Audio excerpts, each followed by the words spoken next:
crafty friends, Christina here with you from Sunny Day Memories. So this month we are going to be featuring a new paper collection called Countryside Inn. If you have the Stampin' Up! Annual catalog, you will actually see it here on page 109. It's actually, if you look at it here, it looks kind of muted. It's more subtle in the catalog. When I actually received it, I thought that it was a little bit more striking. I really liked the look of it here in the catalog, but I feel like when you see it in person, it just has so much more wow factor to it. So let's go ahead and just look at the papers before we go ahead and create for this week. So you have 6 different patterns on the one side. So let me kind of spread them out here so you can see. And so these ones kind of are, like, I would say maybe the busy, but they're really not that busy patterns that you get of this collection. And then when you flip them over, I feel like these are kind of more of the neutral, the ones that are really easy on the eye, not too much going on. They're kind of more monochromatic. But I love all of them because all of these beautiful hues of blue are just so soothing. They kind of give you that cozy feeling of home. And so I think that they're going to be really fun for us to create with this month.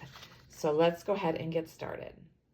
For this first week using the Countryside Inn, I want to do something that was really simple, straightforward, but really accented the beautiful patterns that are in this collection, especially because this month these pattern papers are actually on special.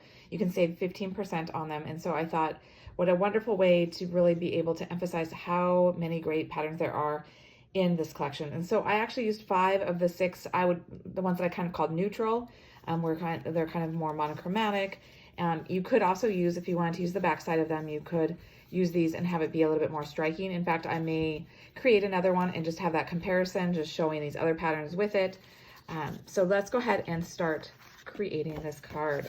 So it's a standard A2 card. It's a top fold. So it is 4 1/4, or sorry, this is 5 1/2 by 8 1/2. So that way you can go ahead and score it at 4 1/4.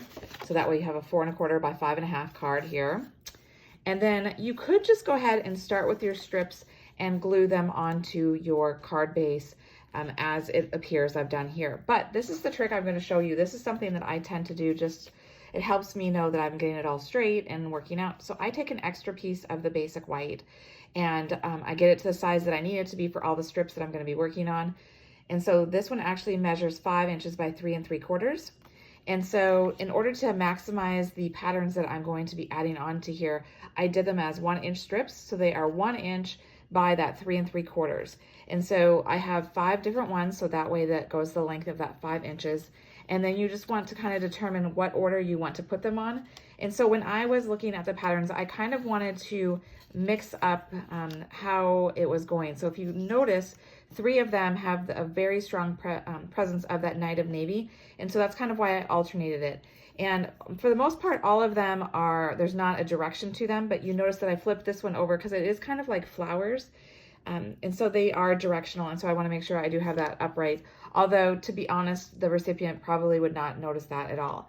And so then we're going to go ahead and we're just going to simply glue them on one by one because like I said, we have this guide beneath us and we don't have to worry about the proper placement on our actual card base. So I am using a liquid glue and I am going to go ahead and I'm going to keep it kind of more inside here. I'm not going too close to the edge. That way if I use a little bit too much glue, whoops, then it will not smooch out on the edges as much as it would if it was right to the edge of the paper. And I'm going to go ahead and line it up top and bottom and straight up against that edge of that card so it's all flush on all 3 sides. Whoops. And because it is liquid, you do have that flexibility to move it around, which is why I want to use liquid glue on here.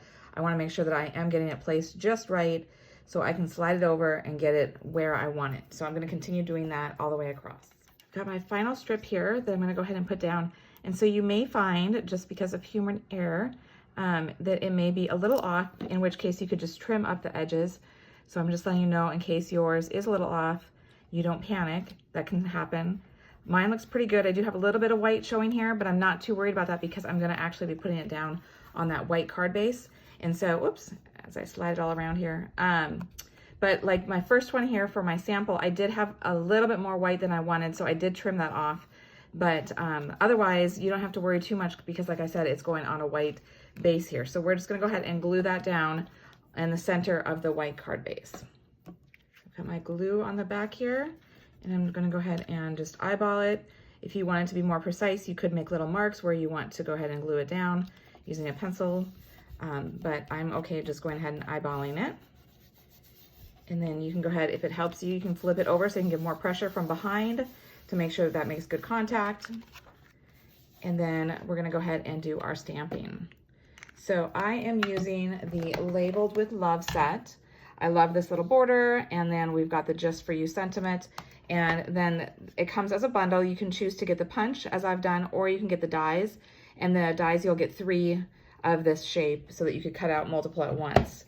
So it's your choice, the same price. Either way, it just depends on what you want to do for yours. And then I'm gonna go ahead and just take a piece of Scratch Basic White, my Night of Navy ink, and then I'm going to start by inking up my label shape, stamp that, and then I'm gonna go ahead and punch that out. And you could go ahead and put the sentiment on there first if you wanted to. I just figure I'll go ahead and make sure that everything's lining up. I like to do my punch upside down so that way I can see exactly where I'm going. And I tend to, once I kind of get it about where I want it, I start lowering the punch a little bit. That way it holds it in place and it's not wiggling around as much. So you could do that if you've never done it before and you kind of have problems with it moving.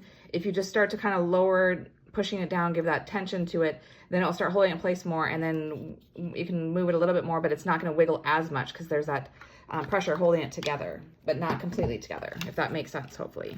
Okay, so now that I've done that, I'm going to go ahead and do my sentiment.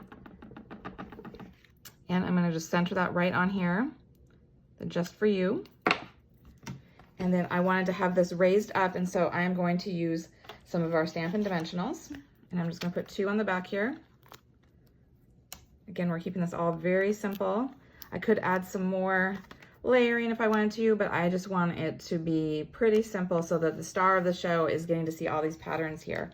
And then I'm gonna finish it off. I've got this little bow here that I've done with some of the jute trim. It's from the 2023 to 2025, the in colors, and I'm going ahead and I'm taking the blue here. And I like to leave it on the spool so that way I am maximizing all of the jute that I've got here. I'm not wasting any by trimming it off. And so then I go ahead and tie my bow while it's still on the spool. And if I don't have enough, then I can just start over and get my bow. And then just kind of futz with it a little bit here till I get it how I want it to be. And then once I have it how I want, then I'm gonna go ahead and get the tails the same length here and trim that off. And now I don't have any waste with my twine there, which is perfect. So then to go ahead and add my bow, it's a little bit longer than I want, but I can trim it later. I'm going to go ahead and you can use a glue dot, or I like to put, I know some people say to not use liquid glue with ribbons and stuff because it soaks in, and that's true, it can soak in, but if you put it down and then don't mess with it, just kind of like glue it on there, make sure it's making contact. You could always take something like a block if you wanted to and put the block on top just to give it weight to hold it, but then just let it sit and it will make contact, and then you could trim off the ends afterwards. And then you have this very simple, very lovely card that really features those lovely patterns in that Countryside In collection, and just super quick and easy to do. So I hope you've enjoyed it, and until next time, stay crafty.